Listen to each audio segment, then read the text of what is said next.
कहानी श्री कृष्ण और सुदामा की मित्रता। प्रस्तावना। गुरुकुल के दिन।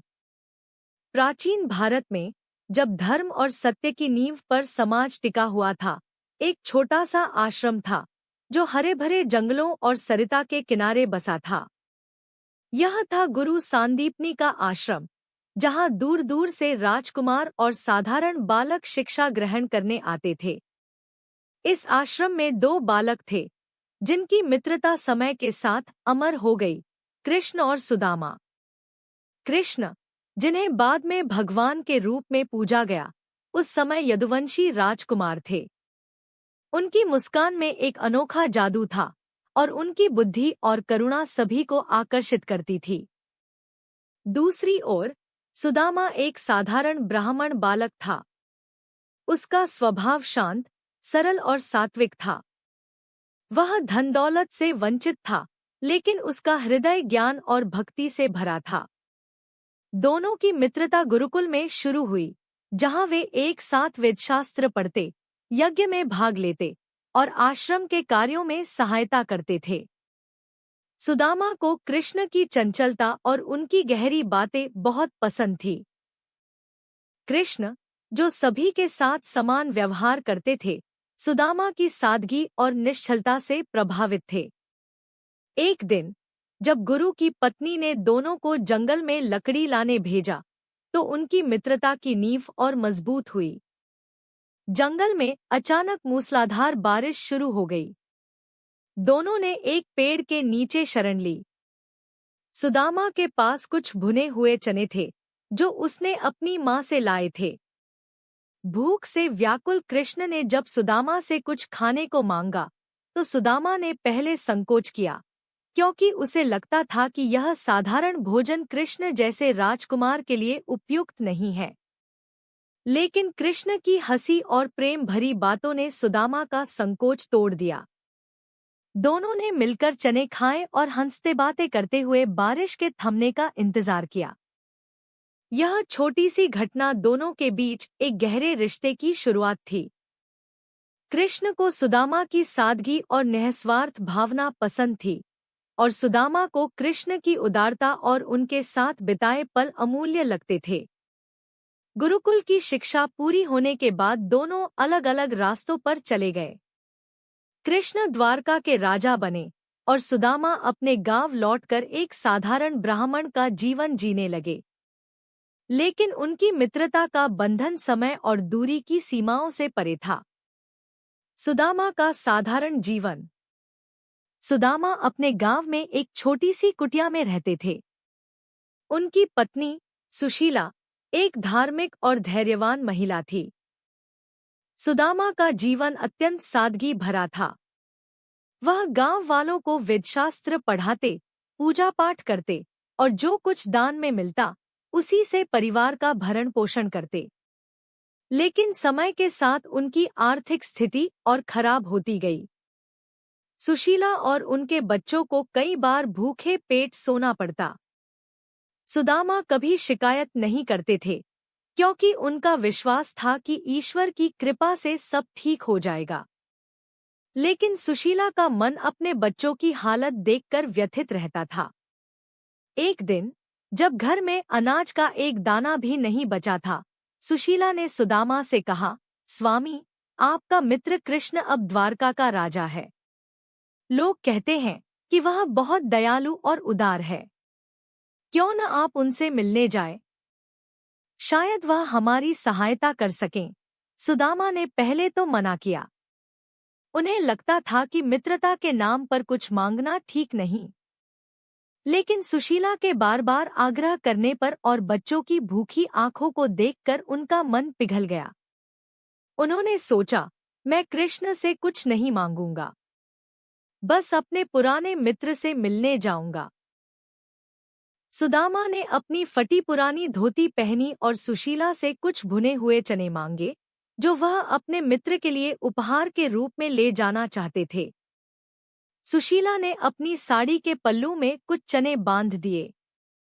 सुदामा ने वह छोटा सा पोटली लिया और द्वारका की ओर चल पड़े। रास्ते में उनका मन संकोच और उत्साह के बीच झूलता रहा। एक तरफ वह अपने मित्र कृष्ण से मिलने को उत्सुक थे, दूसरी तरफ उन्हें डर था कि क्या कृष्ण, जो अब एक महान राजा हैं, उन्हें पहचान भी पाएंगे। द्वारका में प्रवेश।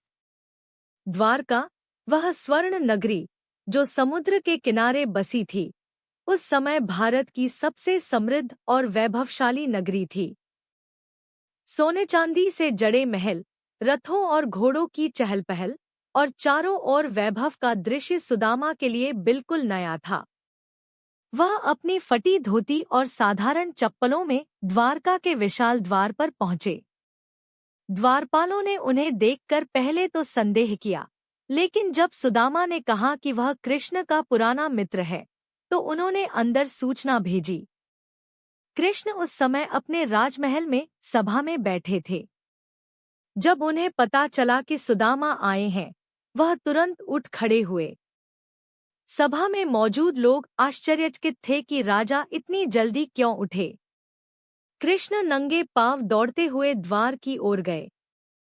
वहां सुदामा को देखते ही उनकी आंखों में खुशी की चमक आ गई। उन्होंने सुदामा को गले से लगा लिया और कहा, मेरे मित्र, कितने वर्षों बाद आए हो। मैं तुम्हें कितना याद करता था। सुदामा की आंखों में आंसू छलक आए। वह सोच भी नहीं सकते थे कि इतने बड़े राजा का उनके प्रति इतना प्रेम होगा। कृष्ण ने सुदामा को अपने महल में ले जाकर अपने सिंहासन पर बिठाया। रुक्मिणी और अन्य रानियों ने सुदामा का स्वागत किया। कृष्ण ने स्वयं सुदामा के पैर धोए और उन्हें नए वस्त्र पहनाए। सुदामा को यह सब सपने जैसा लग रहा था। चनों का उपहार। जब कृष्ण और सुदामा एकांत में बैठे, तो कृष्ण ने सुदामा से पूछा, मित्र, तुम मेरे लिए क्या लाए हो? सुदामा को संकोच हुआ। वह अपनी छोटी सी पोटली को छिपाने की कोशिश करने लगे। उन्हें लगा कि यह साधारण चने इतने बड़े राजा के लिए क्या मायने रखेंगे। लेकिन कृष्ण की नजर उस पोटली पर पड़ गई। उन्होंने हंसते हुए पोटली छीन ली और उसे खोलकर देखा।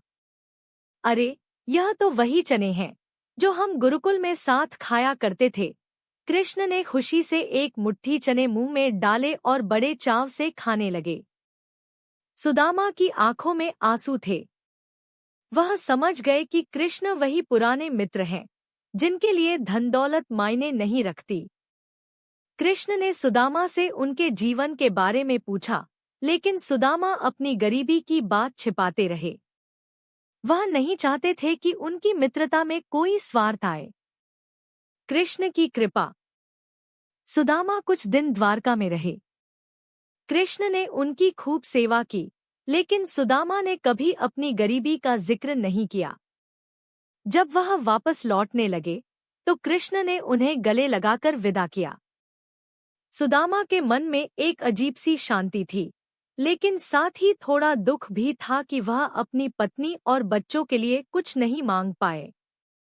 जब सुदामा अपने गांव लौटे, तो वह आश्चर्यचकित रह गए। उनकी छोटी सी कुटिया की जगह अब एक भव्य महल खड़ा था। सुशीला और बच्चे नए वस्त्रों में थे, और घर में अनाज, धन और सभी सुख सुविधाएं थी। सुदामा समझ गए कि यह सब कृष्ण की कृपा है। उन्होंने सुशीला से कहा, मैंने कुछ नहीं मांगा, लेकिन मेरे मित्र ने मेरे मन की बात सुन ली। आध्यात्मिक और नैतिक संदेश। कृष्ण और सुदामा की यह कहानी हमें सिखाती है कि सच्ची मित्रता में कोई स्वार्थ नहीं होता। कृष्ण, जो भगवान स्वयं थे, ने सुदामा की सादगी और निस्वार्थ भक्ति को देखकर उन्हें सब कुछ दे दिया। यह कहानी यह भी दर्शाती है कि भगवान अपने भक्तों की पुकार बिना कहे सुन लेते हैं। सुदामा ने कभी कुछ नहीं मांगा, लेकिन उनकी भक्ति और मित्रता ने उन्हें सब कुछ दिला दिया। विस्तार और चरित्र चित्रण।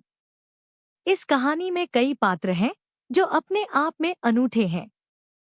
कृष्ण का चरित्र यहाँ एक मित्र, एक राजा और एक दयालु भगवान के रूप में सामने आता है।